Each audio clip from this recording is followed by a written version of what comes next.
male anda manu ni jan gweji stem dial gata da ran ket keje ko line gata ba music keje ta ke video record wanatin ta di recording di lat keje ko line miti ka iPhone 11 waka 14 kwae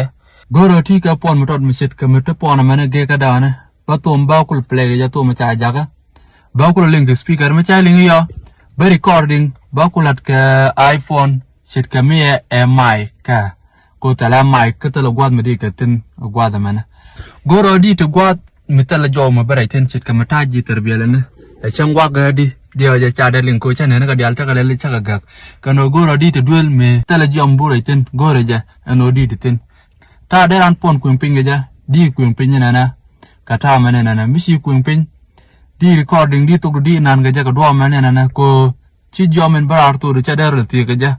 and then de jawru da chu bana gwa ka ta in gor ka de link ja anetin goro bidi ku bi ka link ki ta gor producer da di da lat ka ja linga di da bari record na ka jen gwa to da mata ko yo bia chu link te go jen gwa da lu ro do ko da ran la no chum ro du bitelwang bitelbom pente kwi mon ma jin chu gai chum ro du bitelwang bitelbom pente kwi mon ma jin chu gai Daronete paya kichenga dian La changate tago kimini de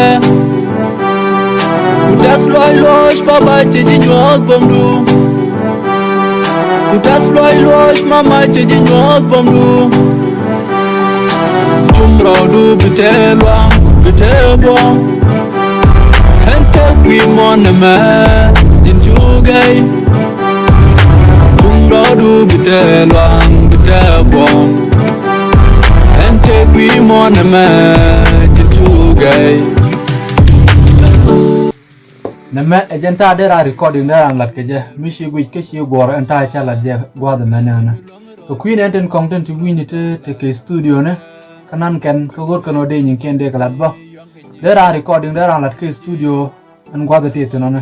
And then di producer di jod ko jod ke tisha record gua mana, kan ke jak ke email.